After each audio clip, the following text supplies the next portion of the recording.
Hey y'all, welcome to Clackbait. Now the competition is really heating up for the best bang for your buck 65% mechanical keyboard with offerings from Keychron, KBD fans, and Canon Key's own mechanicalkeyboard. Now enter the Meletrix Zoom65. Now this is a sister company of Wuque Studios, the same studio that brought you the Icky 68 and the Mammoth 75. The Zoom65 comes in at a very aggressive price point of $179 US if you buy direct from Meletrix, but it does have a higher shipping cost. And here in the United States, Canon Keys will offer it for $210 with a much more reasonable shipping cost. It includes everything you need to have a complete build, so no additional purchases are necessary at all. So let's do this. Let's do a quick hyperlapse build with the reveal B-roll. I'll show you everything that's included in the kit, give you my thoughts on the build experience and some tips you'll want to know, finish off with some pros and cons, and of course a typing test. So enough talk, let's see how it sounds, let's see how it feels. Let's start the build.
Alright, so first thing you'll get is this awesome case, which is very similar to the Icky 68 Aurora case. You do get a QMK VIA supported PCB with ESD and plenty of flex cuts with the rotary knob and a USB-C connection all on the board. Now the PCB is thinner at 1.2 millimeters thick, and it gives you that extra bounce and offers support for ANSI, ISO, split spacebar, backspace, and much more. But more on that in just a bit. The plate is polycarbonate and has quite a bit of flex cuts on it to complement the PCB. You also get these rubber feet and an aluminum knob, which is really small, standoffs with upgraded metal screws because the first batch had plastic screws, Wuque Studio stabilizers, which are made to work with thinner PCBs. It also comes with this coiled cable, but I won't be using this, but it's nice that they added to the package for those who don't have one. Now I do get a lot of questions about what cables I have in my videos, so let's address this real quick. Cable Mod sent out a few cables for me to try out a couple of months back actually. So they have a custom configurator that I got a chance to try out and I came away very impressed. You can select the exact length on each side of the cable, you can select coiled or a straight cable, you can pick your connector type and customize the colors of the cord, the top flex layer, USB connectors, the aviator connector, and so on. I choose the slim connectors because I think they look pretty clean, but it's totally up to you. That configurator is pretty badass, so check it out. They come in a nice case, and overall these are really high quality cables that work flawlessly and look great. So the hardest part really is just picking out your favorite configuration. Give it a try, let me know what y'all think. And if you just want something that's easy to pick out, you don't have to customize, they got some pre-configured options too. So it's good to see something like this readily available for our keyboard community. I love seeing the progress, and I wanted to use them for a little while before I actually recommended them for my viewers, and I can gladly say I highly recommend these. I have a link below that helps the channel if you're interested in using them. Alright, back to the Zoom65.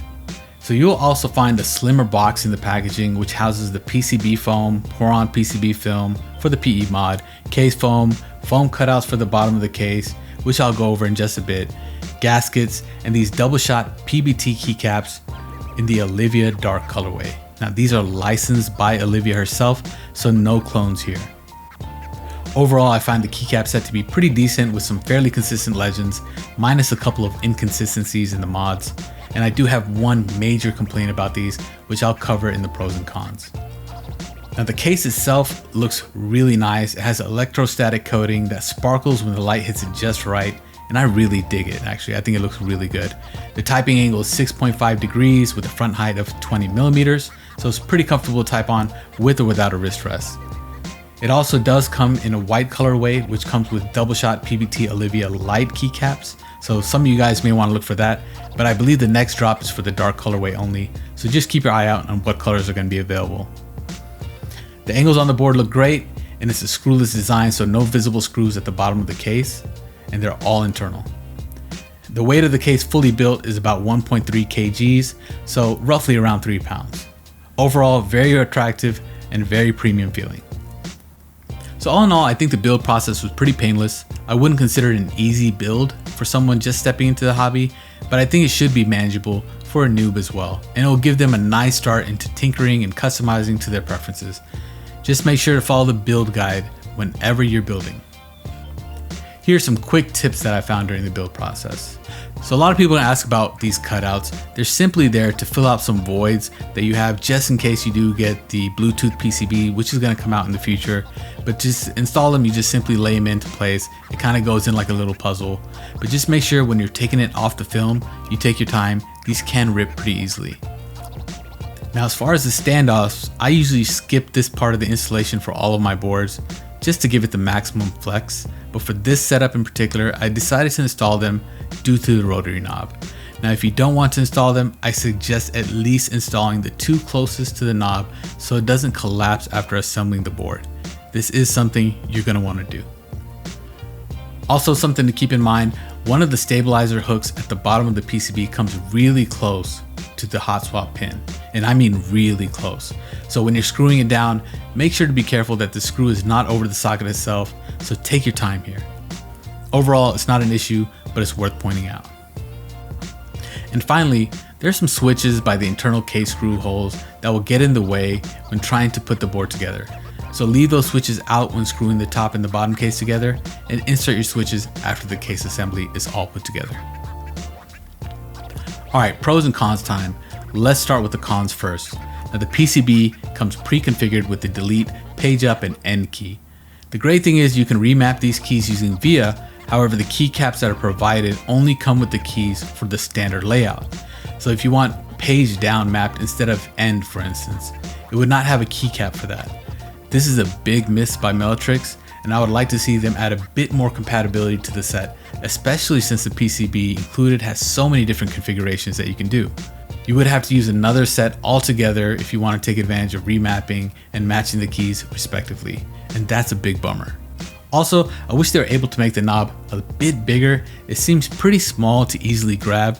I think maybe a taller knob would have helped so you're not hitting the delete key whenever you're turning it. Yeah, I know I'm gonna get a lot of comments about this, and that's it for the cons really. Now let's move on to the pros. Now I'm telling you right now, this is hands down the best bang for your buck 65% that you can buy at the moment.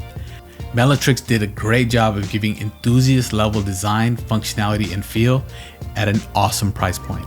I honestly couldn't believe the experience I was getting compared to some of my other budget boards.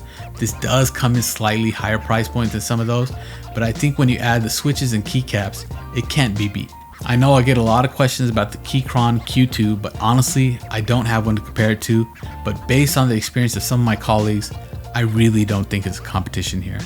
The board has a nice degree of flex and provides a comfortable typing experience that I can use all day. Now, since there's a lot of foam in there, it has that creamy poppy sound that the Jelly Epoch made so popular last year. I'm personally a big fan of it, but if you're not, you can always remove the foam.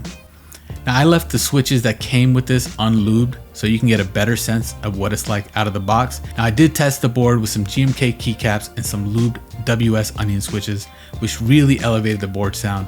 Take a listen.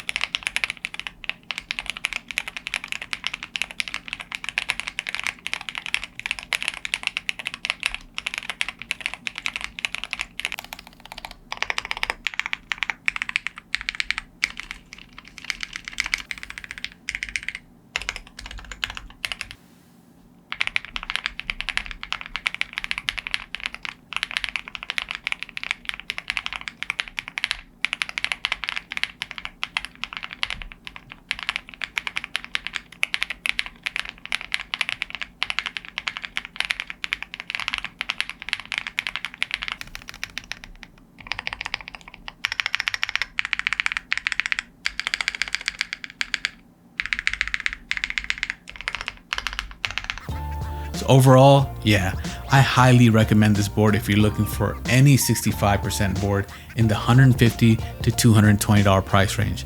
In my opinion, this is worth the extra spend over the other options.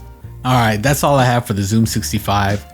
Links down below if you're interested in picking one up. It does help the channel. Mechanical should be dropping this very soon, but the stock is limited, so you gotta be quick. Likes and subs if you love what you're seeing, guys. I'll catch you in the next one. Peace.